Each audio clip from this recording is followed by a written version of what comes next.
कधी एखाद्या शहराचा अभिमान रुळावर उभा राहताना पाहिलाय? आज बीड तीच अनुभवते. ही फक्त ट्रेन नाही, ही आहे स्वप्नपूर्ती शिट्टी. जे शहर कधी वेगळं पडलं होतं ते आज देशाच्या नकाशावर रेल्वेने जोडतंय. नमस्कार मित्रांनो, स्वागत आहे प्रत्येका नवीन ब्लॉगमध्ये. मित्रांनो, तुम्ही कधी विचार केलात का, एका रेल्वे रुळाचा आवाज एखाद्या शहराचं भविष्य बदलू शकतो? बीडमध्ये अनेक वर्ष एकच प्रश्न विचारला जायचा, आपल्या जिल्ह्यात ट्रेन कधी येणार? आज त्या प्रश्नाचं उत्तर आपल्या डोळ्यासमोर उभं आहे. ही गोष्ट आजची नाहीये, ही वाट पाहणाऱ्या 3 पिढ्यांची गोष्ट आहे. आजोबांनी मागणी केली, आई वडिलांनी आशा ठेवली आणि आपण आज काम प्रत्यक्षात पूर्ण होताना पाहतोय. रेल्वे म्हणजे फक्त प्रवासाचं साधन नाही, ती आहे संधीची दार उघडणारी रेषा. एक रेल्वे लाईन आली की काय बदलतं? विद्यार्थी शिक्षणासाठी शहरात जाऊ शकतात, रुग्णांना मोठ्या शहरात उपचारासाठी सोपं होतं, व्यापाऱ्यांना माल वाहतूक सोपी होते, रोजगाराची नवीन संधी उभी राहते, शहराचा विकास वेगात होतो. रेल्वे म्हणजे फक्त स्टेशन नाही, ती आहे विकासाचा वेग.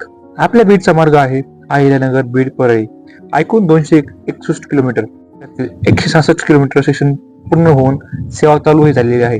ऐकून 16 स्थानके आहेत. हे आकडे फक्त आकडे नाहीत, ही आहे बीडला देशाशी जोडणारी जीवनरेखा. बीड स्टेशन म्हणजे आता फक्त इमारत नाही, पिण्याचे पाणी, बसण्याची व्यवस्था, ticket counter, waiting area, parking आणि सर्वात मोठी गोष्ट म्हणजे अंडरग्राऊंड वॉकिंग पाथवे, म्हणजे सुरक्षा आणि आधुनिक सुविधा. सध्या ट्रेन डिझेल चालते, पण उद्या इथे इलेक्ट्रिक ट्रेन धावेल, वेग वाढेल, सुविधा वाढतील, कनेक्टिव्हिटी वाढेल आणि भविष्यात कदाचित बीड पुणे देखील जोडलं जाईल. बीड पुणे जोडल्याच्या नंतर अनेक संधी भेटतील. कधी एखाद्या शहराचा अभिमान रुळावर उभा राहताना पाहिलाय? आज बीड तीच अनुभवते.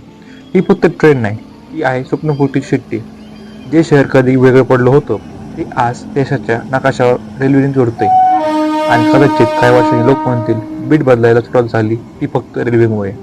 मित्रांनो, हा होता बीडचा रेल्वे प्रवास, स्वप्नापासून वास्तवापर्यंत. अशाच नवनवीन व्हिडिओसाठी चॅनल सबस्क्राईब करा. व्हिडिओ आवडला असेल तर लाईक करा, शेअर करा. परत भेटूयात नवीन व्हिडिओमध्ये. तोवर जय हिंद, जय महाराष्ट्र.